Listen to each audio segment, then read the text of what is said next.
Fala em animais, estreou WandaVision no Disney Plus, direto com 2 episódios e junto estreia o nosso guia de referências e easter eggs.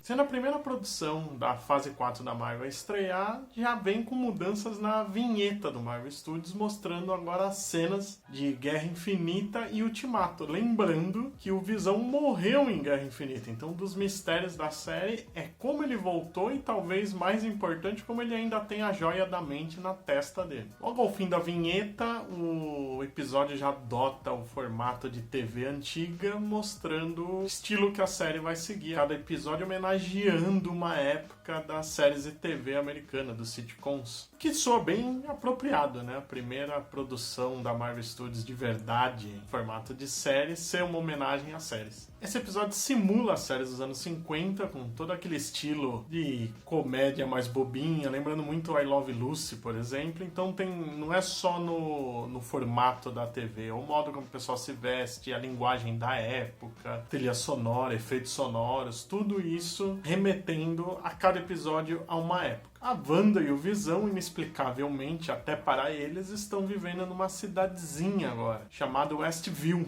que é algo que acontece nos gibis, quando eles se casam, tentam ter filhos e tudo mais, eles se mudam para longe dos Vingadores para viver um pouco de paz, mas não é em Westview, é em Nova Jersey. Logo de cara, na cozinha do casal, tem um calendário onde está marcado uma data especial, que é 23/8, ou como os americanos vê ao contrário, né, o dia e mês, mas não parece ser coincidência, pois em Avengers 238, o Visão, depois de um tempo desativado por ter tentado atravessar um campo de força, é reativado e é bem numa edição que ele começa a ser controlado por outro ser, o Isaac I. Logo em seguida a gente conhece a vizinha do casal, a Agnes, que desde sempre já tem rumores que ela é a Agatha Harkness, a bruxa que foi mentora da Wanda nos quadrinhos. E uma pista que aponta mesmo para isso é que ela fala que o marido dela só se lembraria do aniversário de casamento se existisse uma cerveja chamada 2 de junho. 2 de junho de 1692 foi o dia do julgamento das bruxas de Salem, e nos quadrinhos a Agatha era uma dessas bruxas que conseguiu sobreviver. O emprego do Visão é uma coisa interessante, porque a gente vê que ele trabalha com processamento de dados, é uma empresa de computação que não fica explicado direito o que eles estão fazendo, mas cria a dúvida de que talvez o Visão seja mais importante que a Wanda nesse cenário. Será que alguém precisa do Visão processando esses dados para alguma coisa? E na empresa o Visão tem um amigo chamado Norm, e nos quadrinhos, quando o casal estava afastado dos Vingadores, eles conheceram Norm Webster, que foi o cara que vendeu para eles a segunda casa e teve uma importância fora da Feiticeira do Visão. Ele foi o amante da Crystallis e foi ele o pivô do divórcio do Mercúrio com a Crystallis. Simulando mais do que nunca uma série de TV, tem alguns anúncios, né? Um anúncio por episódio até aqui, e nesse episódio é numa torradeira das empresas Stark. Forget the past. This is your future. Além de uma moça que é idêntica a Lucy do I Love Lucy, a torradeira tem uma coisa interessante, que ela tem a luzinha vermelha que aparece. O episódio é em preto e branco, mas o vermelho da luzinha tá ali, e além disso a torradeira faz os barulhos da armadura do Homem de Ferro. No momento que o casal recebe o chefe do Visão e a esposa dele, um momento meio esquisito entre eles acaba virando uma brincadeira sobre um cumprimento especial de Sokovia, que é o país onde a Feiticeira e o Mercúrio nasceram nos filmes da Marvel. A gente viu a destruição do país em Vingadores Era de Ultron, e é interessante porque aqui a Feiticeira e o Visão estão bem perdidos, sem saber como chegaram lá. Ninguém, aliás, sabe, né? Mesmo os coadjuvantes. E esse é talvez um dos únicos momentos em que algo do passado dela é citado. Uma coisa que já tinha sido notada nos trailers é o vinho que eles tomam no jantar, né, que traz um M grandão e tem um nome que pode ser traduzido como Casa da Miséria, que acaba sendo uma citação bem discreta da Dinastia M, ou House of M, que é a história em que a feiticeira enlouquece e recria a realidade com seus poderes. No fim do episódio tem mais curiosidades. Quando tá subindo o letreiro, como se fosse o episódio dentro do episódio, o diretor do falso episódio chama Abe Brown, que é o nome de um dos integrantes da equipe de artes marciais Filhos do Tigre e também primo do Gatundo, aquele personagem do Homem-Aranha. E aí a gente vê que tem alguém assistindo a TV passando esse episódio. Alguém que parece estar supervisionando tudo. E aparece o logo da SWORD, ou Espada, que é uma organização secreta dos quadrinhos da Marvel, que é tipo, faz o papel da SHIELD para se defender de ameaças alienígenas. A teoria que todo mundo tem é que ela vai vigiar também ameaças à realidade. O segundo episódio já começa com uma enxurrada de easter eggs numa animação que serve de abertura, que já deixa claro que esse episódio é nos anos 60, porque é uma bela mistura entre elementos de A Feiticeira e Ginny é um Gênio. A trilha sonora é uma versão da música Help Me Honda dos Beach Boys e durante o episódio ela faz mais sentido quando a gente ouve um Help Me Wanda. Na animação a gente vê rapidamente o elmo do ceifador entre os andares da casa do casal e isso é uma citação a vários momentos dos quadrinhos. O ceifador é um cara que odeia o Visão, porque nos quadrinhos o Visão tinha a mente baseada no Magnum, o então falecido irmão do ceifador. E na minissérie recente do Visão, escrita pelo Tom King, o ceifador é morto pela segunda esposa do Visão, enterrado e escondido no terreno do casal. Ainda nessa animação, a feiticeira está no mercado e aparecem vários produtos que fazem referência aos quadrinhos.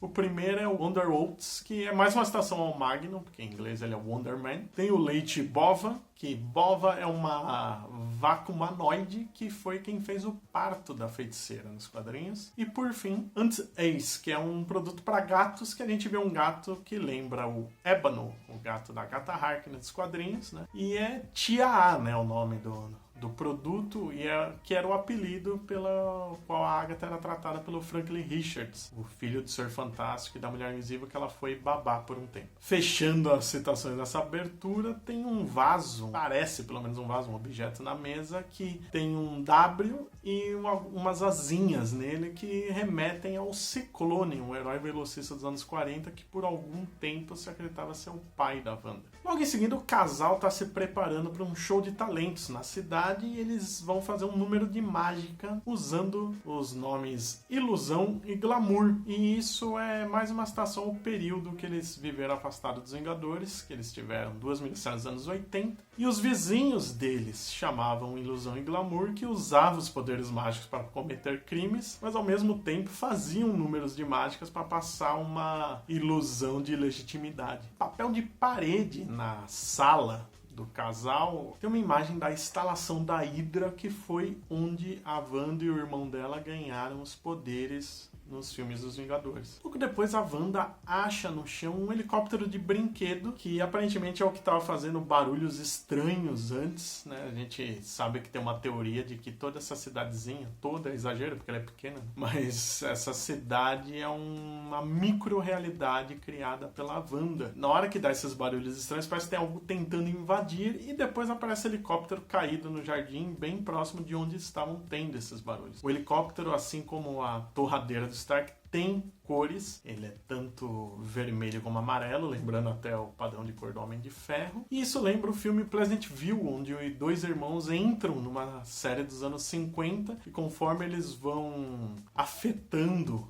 a cidadezinha onde eles estão, tudo vai se tornando colorido. E é claro, o helicóptero também tem o símbolo da espada, mostrando que eles realmente estão vigiando a Wanda. Além disso, o helicóptero tem o número 57 e foi em Avengers 57 que o Visão estreou. Outra teoria sobre a Agnes é que ela não seja a Agatha Harkness e sim o Mephisto, o maior demônio da Marvel. E durante um encontro entre as vizinhas, fica no ar uma pista. A Agnes fala: o diabo está nos detalhes, mas não é o único lugar onde ele está. Dando um sorrisinho cínico depois. Mas ao mesmo tempo tem outra citação que cria mais dúvidas, porque ela tem um coelho chamado Scratch. E nos quadrinhos a Agatha tem um filho chamado Nicholas Scratch, mas por outro lado, Scratch é um dos muitos apelidos que o diabo tem em línguas inglesas. Cabeça de morcego, o mochila de criança, ele, o sete pele, o sinteco gelado. Nessa mesma reunião surge a Geraldine, que a gente já sabe que é a Monica Rambeau, que a gente viu como criança em Capitã Marvel, que já estava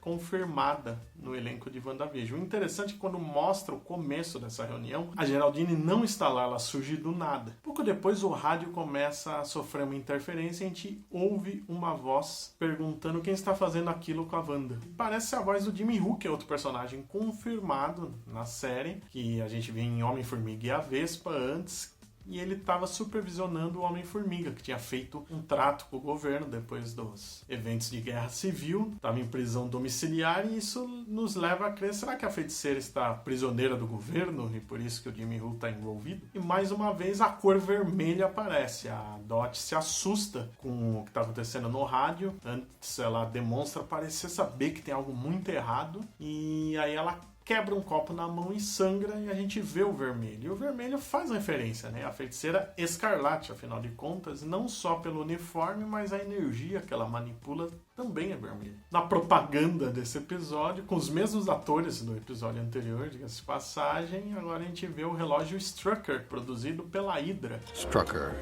he'll make time for you.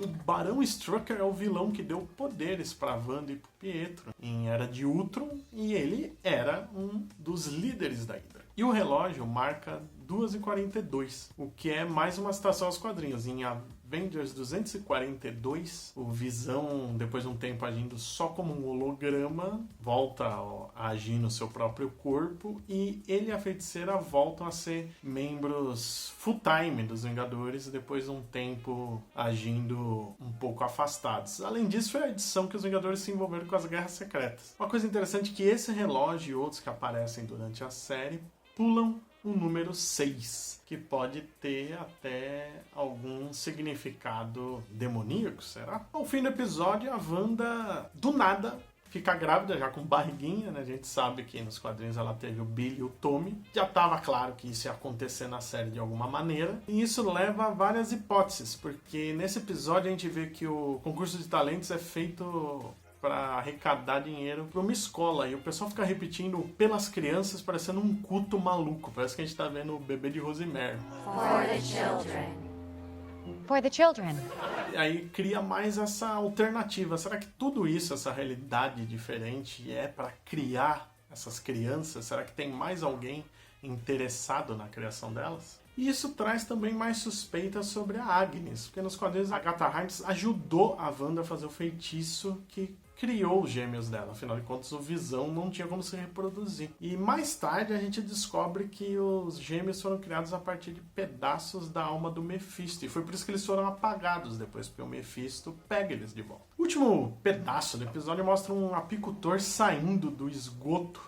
Uma cena bem estranha, né? O personagem levantou suspeitas até meio malucas, né? Por ele ser um apicultor, teve gente que associou ao Enxame, que é um vilão obscuro que é basicamente uma colmeia de abelhas nazistas. Ou até a IMA, um grupo de cientistas que a gente já viu em Homem de Ferro 3, mas sem usar os uniformes dos quadrinhos, que realmente lembram roupa de apicultor. A única coisa que a gente tem acertada sobre esse personagem é que ele também tá com o símbolo da espada. E é nesse momento que a gente vê que a Wanda tem mais controle do que parece, porque durante os 2 episódios a gente vê que ela tá confusa, mas que muitas vezes os personagens, quando entram em pânico, quando tem medo de alguma coisa, olham para ela, como se soubesse que é ela que tá causando tudo. E muitas vezes isso é reflexo de ela perdendo o controle. Os outros personagens só perdem o controle quando ela perde. E nesse momento que aparece a apicultora, ela solta um simples não e volta a cena pro momento em que ela descobre que tá grávida e recomeça a partir daí. Os créditos dos 2 episódios a gente vê muitas vezes a forma da Joia da Mente, e até durante o episódio, o armário onde eles fazem as mágicas em vários locais. Como um dos mistérios da série não é só onde eles estão, quem está fazendo isso, alguém está manipulando a Wanda, é como o Visão voltou à vida e como que tem uma joia da mente depois das joias terem sido destruídas pelo Thanos. São joias vindas de outra realidade, eles estão em outra realidade.